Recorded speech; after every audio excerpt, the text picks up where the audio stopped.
6, 5, 4, 3, 2, 1.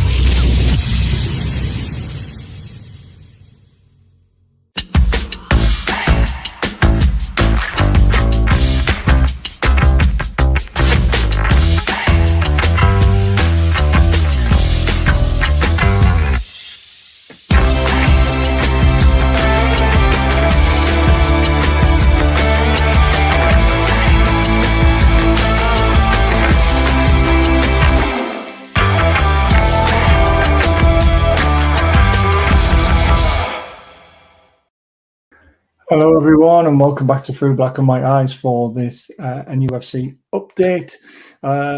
Press conference has been done, loads to go through to chew a fat over. Hope you enjoyed the video and don't forget guys, please hit that thumbs up if you don't mind.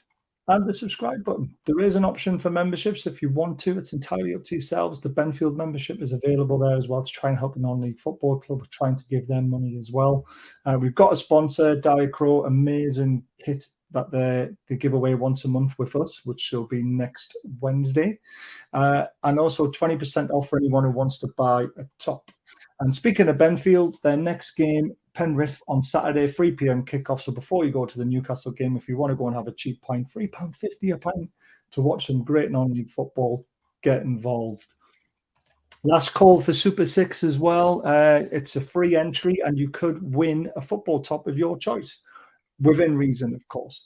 But it could be next season's home top, next season's away top, next season's third kit. It could be a completely different club's top, Barcelona, Real Madrid, whatever you want. It's up to you, as long as it's within reason.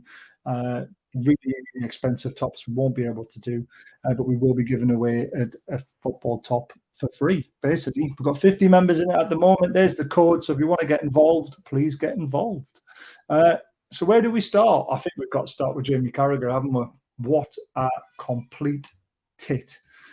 This 100 million is a big price for Casado, but Liverpool had to pay big as clubs knew they were desperate. But signing 2 top young players for 145 million, selling 2 of your older players for 52 million is great business. However, he also said 110 million is a ridiculous amount of money to pay for a 21-year-old. Bowley has lost his mind yet again. I mean,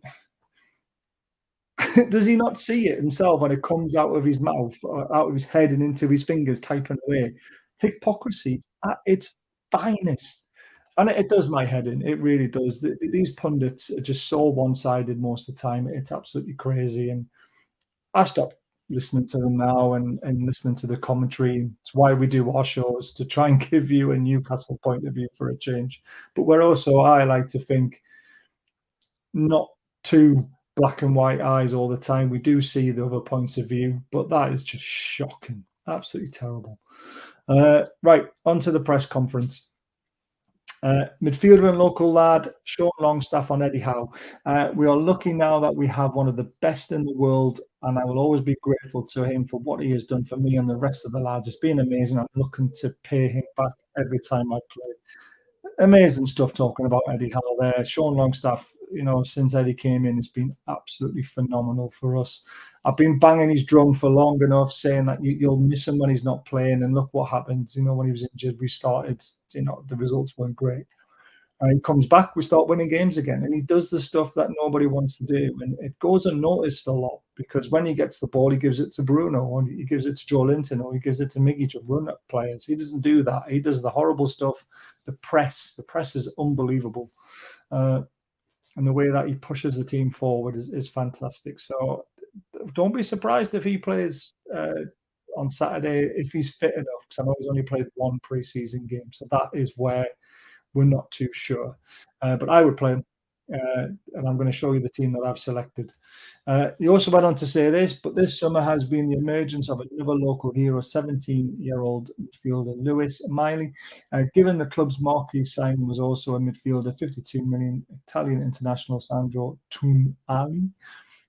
Longstaff knows his starting spot is under threat, and this is what he said about it. I'm just as worried about Lewis, said Longstaff when asked about Tonali's arrival. Honestly, he is just unbelievable. He came with us to Saudi in December, and I remember thinking he was 16 at the time. and it was unbelievable how good he was. I texted him in the summer saying, just make sure you come back fit and ready to go. He said, I will do. And I could wax lyrical about him all day. I just think Lou is one of the best I have seen from the academy in a long time. It is just a pity he's in my position. Now, we've been saying this for months and months and months and months. Gary first brought it to our attention. I ended up watching a bit of the under 23s because of it. Wanted to see how good Miley was. And he probably is the best prospect we've had from our under 23s in a long time.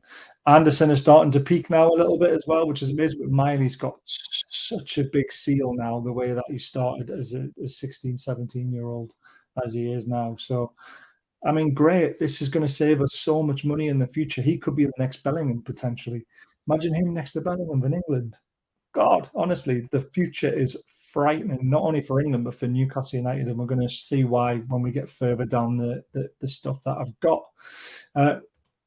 Eddie Howe press conference on Sandro. When you're bringing players in from abroad, I think it's really important you try to get them early. There's a settling in period both on and off the pitch. You need to try and navigate through. So I have to compliment Sandro on how he's handled the move and how he's adapted to those changes. He's done very well. So that does put Sean Longstaff's place in doubt, the way that Eddie Howe's been talking about him. I would have thought Sean would start, Sandro would come on potentially, depending on how the game's going. It's going to be a tough game against Villa. The midfield battle is going to be very important, and that's why I think Sean might just slightly get the nod over him if he's 100% fit.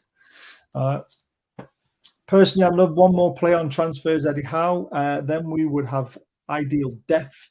Is there money there? Good question. We don't have the money to slap on the table. We have to be creative. Loans, staggered payments, those type of things, difficult to do. And they are difficult to do. A lot of clubs just want the money straight up front. We've got FFP to really under consideration. So staggered payments over 5 years, all this sort of stuff. You know, they're obviously trying the best, but who does he want? That is the big question. And I think it's a right centre-back. I think the left-back position with Target, Memento, Trips if we need to, Dan Burn. I think the right centre-back position, as there is just Lascelles for cover. There is obviously Alex Murphy, but he's left-footed as well, I believe. So I think right centre-back is the position that Eddie's really targeting. I know he said some great things about Lascelles, but, you know, that's what Eddie does. He's brilliant at man management. So I think that's the area that we will strengthen in, and fingers crossed it'll happen. But there's lots of names mentioned.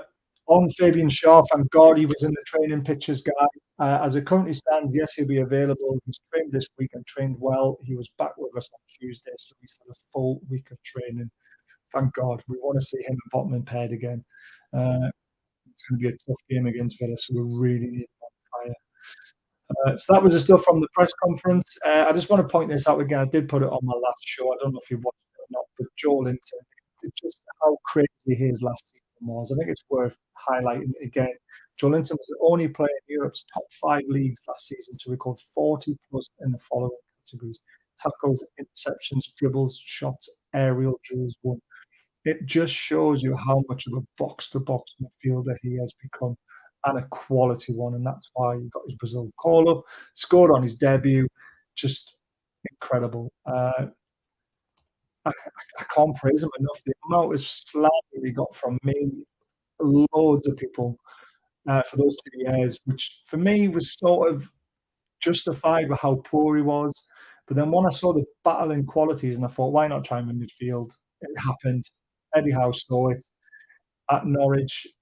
Against Norwich, with the sended off at Kieran Clark. That was the making of Joelinton. He hasn't looked back, and he's just gone from strength to strength. It's just beautiful to see.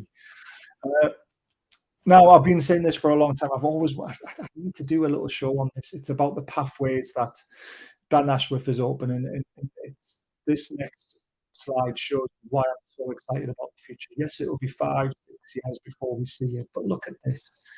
Newcastle signed Luton Town teenager Sammy Pinnington. The 14-year-old becomes the latest under-16 recruit to arrive in the summer alongside Sam Alabi, Casey Worcester and Michael Mills. We're just taking all the hot talent from all these clubs now. It's amazing. We've also gone for Wolves duo Leo Saha, Trevin Sanusi. from Birmingham, and Divine Muxi from West Ham. They're all due in under 16s again, and we've got under 20 level. Cafiel Heffernan AC Milan has reportedly done with Kevin Zifa from Inter Close. This is what they promised. They promised they were going to strengthen everywhere through the club. And yes, it's going to take 5 years if they're good enough. If they aren't good enough, we sell them, and that helps with FFP. And that's what Man City have done. Chelsea have done all these years. They've bought very young talent, developed them. Might not be Premier League quality or top Premier League quality, but they're quality enough to sell on at decent prices. So it is very, very exciting. The future, it really is. And I need to map it out for you guys so you can see it in full. This is the name that's been handed around a lot. Pierre Hennickpi. I can't pronounce that name. Bayer Leverkusen. He's a centre-back, right centre-back, I believe. Ecuadorian. He's only 21, so it's one for the future to learn offshore. This is the name I've been given from someone. And I know there's lots of other names being banded around. His might be in it. I've seen so many boys, but it's another one that we've had a name for a long time talking about him. So let's see what we go for. If we go for anything, it's going to be very, very interesting. But let's hope we're not done. Let's hope we can get one or two more in. Eddie says he would like one more. Let's see if we can get two, though. Right, this is the team I would play tomorrow. A lot of surprises in there for some people, maybe. Wilson starting up front, Isak on the left. And I think Longstaff will start in the midfield with Bruno and Joe Linton. And the back five pick itself at the moment, don't they? It still picks itself. Even with Livramento coming in, I still can't see him starting. The reason why I would play Wilson and Isak is because Wilson loves scoring against Aston Villa. It's as simple as that. And Isak on the left is still really dangerous. If it's not working out, you can shift Wilson off. You can bring Barnes on. You can bring Gordon on. You can move Isak up front. And we're still a quality outlet. There's so many options now. It's amazing. You can bring Sandro on as well if we need to. We can bring Anderson on, who is unlucky not to make my team because Anderson's been phenomenal in pre-season. Should I have picked him? Probably should have over Longstaff, to be fair, because he has been that good. But just that drive in midfield from Sean Longstaff is what I like. So tell me what you think in the comments. Tell me what you think the team will be. I hope you've enjoyed the video. Please don't forget, subscribe if you enjoyed the channel. It really does help. Memberships are available if you want to become a member. The £5 one. When we get to 100 members, we'll be starting to do a monthly prize just for the Benfield membership. And it'll be a cash prize, £50, £100 or something like that every month once we get to 100 members. And money goes to Benfield. Money stays at the channel as well. And don't forget to hit the thumbs up. It's massive. Check Diary Crow out. Link is in the description to their shop. And 20% off for all customers who want to buy anything. And if you don't have a ticket for the match, £3.50 a pint at Newcastle Benfield, kicking off at 3 p.m. On Saturday. If you say Baz sent you, you should get £1 off your admission. Kids are free, guys. Take your kids along to some football. They'll enjoy it. They'll love it. There's lots of things for kids there as well. So please consider all that. And it's a pleasure doing this. I love all the comments. Some of them get deleted because they're idiots. But 99% of the time, it's all good. So I really appreciate it. And I'll see you again on Sunday night. When we do the review, and I've also got some Benfield highlights to smash out as soon as I possibly can. So take care till next time, guys. Thanks for watching.